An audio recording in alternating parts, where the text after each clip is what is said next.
Alright, so in today's video, we're going to talk about Joe Musgrove and the San Diego Padres because Joe Musgrove so far this season in 2021 has been pitching like Cy Young type pitcher, and that's what I'm going to talk about in today's video. But before I get into this video, 75% of you that watch these videos are not subscribed, so get your life together. Hit that subscribe button, turn notifications, and leave a like on this video. Subscribe, turn notifications, and leave a like, and let's go ahead and get into this video talking about Joe Musgrove and the San Diego Padres in general. So yeah, so right now the San Diego Padres are third in the NL West, which I don't think was much expected. 4.5 games back already. Dodgers are already building their lead. They're 10-9 currently, and they're 4-6 in the last 10 on a 2-game losing streak. 5-7 at home, 5-2 on the road, and their next games will be versus Milwaukee.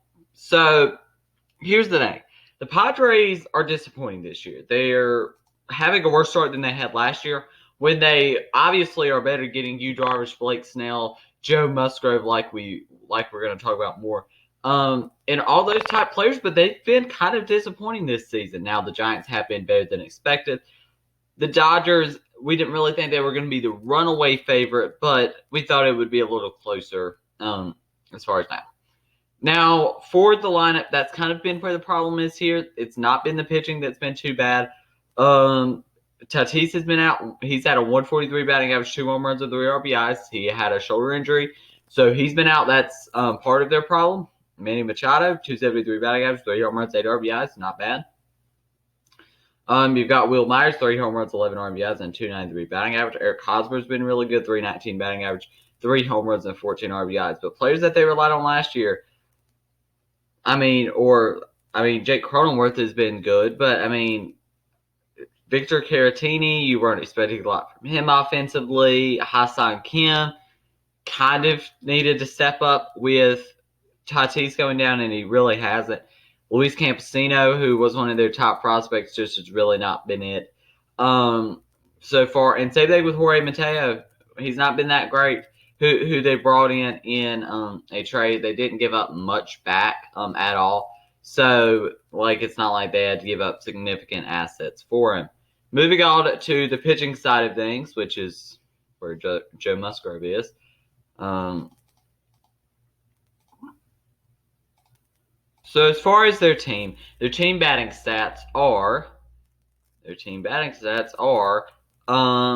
as far as their batting, they are 14th in baseball, 233 batting average, 17 home runs, 66 RBIs.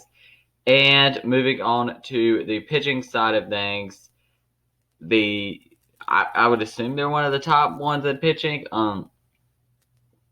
But yeah. So they are currently ranked at I'm looking right now, and they are ranked at number 1 in baseball, 250 ERA, 10-9 record, and 8 saves. So Mark Melancon has been a surprising piece here for this team. He's been pretty good so far this season. I'm pretty sure he's leading or almost leading the league in saves so far. So as far as their pitching goes, Keon Keller's been pretty good this season, 2-0 with a 1.17 ERA.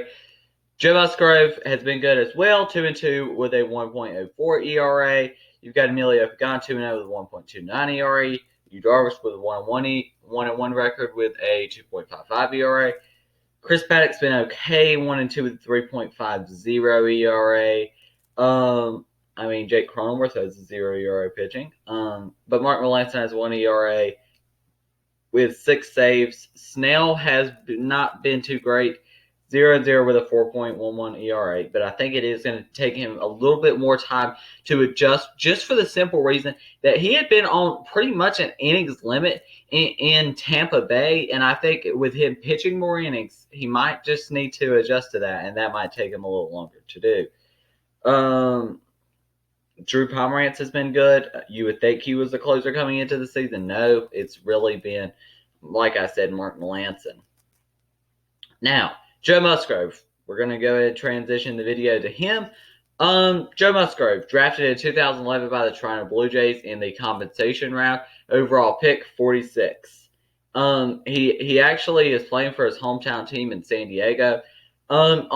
In 2021 so far, 2-2 with a 1.04 ERA. He's not getting a lot of run support either, if we're being honest, just for the simple reason that he's just not getting run support at all. Like I said, their hitting's been quite disappointing.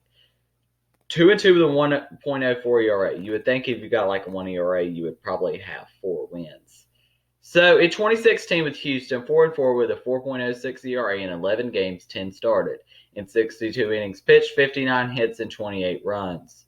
In 2017 with Houston as well, 7-8 with a 4.77 ERA, 38 games, and 15 of those were started.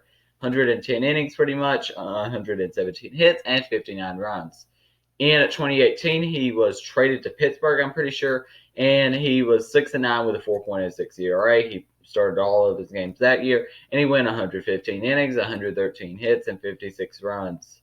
In 2019 with Pittsburgh, 11-12 with a 4.44 ERA, 32 games, 31 started, 170 innings. That's where his workload went up like a ton, like 45 innings or so, 168 hits, 98 runs. In 2020, 1-5 with 3.86 ERA in 8 games and 8 games started. He didn't have a great 2020, but also the run support in Pittsburgh was terrible. For one, he had 40 innings pitched, 33 hits, and 17 runs. Now, what's changed in 2021 for Joe Musgrove? I think this is pretty simple here. I think it's just he's motivated to play for the San Diego Padres a lot more than he was the Pittsburgh Pirates. And we've seen it before. Pitchers do pitch a lot well when they like just get away from Pittsburgh.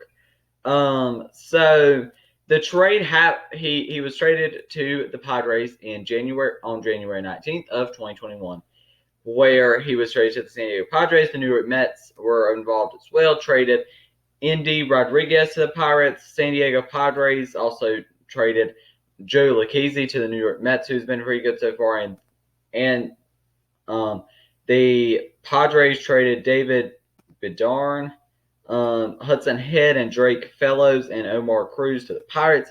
So there was no really significant assets given up here by the Padres for a player that has been very, very good to start the season in Joe Musgrove. Like, he may not keep on this track considering his career stats are 31 wins against 40 losses and a 4.17 ERA in 112 games, 87 games started in over 500 innings, 502 strikeouts, and a 1.20 whip. He's also got a 0.54 whip this year, if you were wondering. So I think it just comes down to players do tend to be better when they're not in San Diego, for one, and for two, he actually wants to be there. Compared to Pittsburgh, it's very understandable why he wouldn't want to be there, because the Pirates absolutely suck. I'm sorry, Pirates fans, but it's true. So yeah, that's going to be the end of this video. If you enjoyed it, make sure you leave a like, subscribe, and turn notifications, because 75% of you that watch these videos are not subscribed. So get your life together. Hit that subscribe button, turn notifications, and leave a like. Thank you for watching, and peace.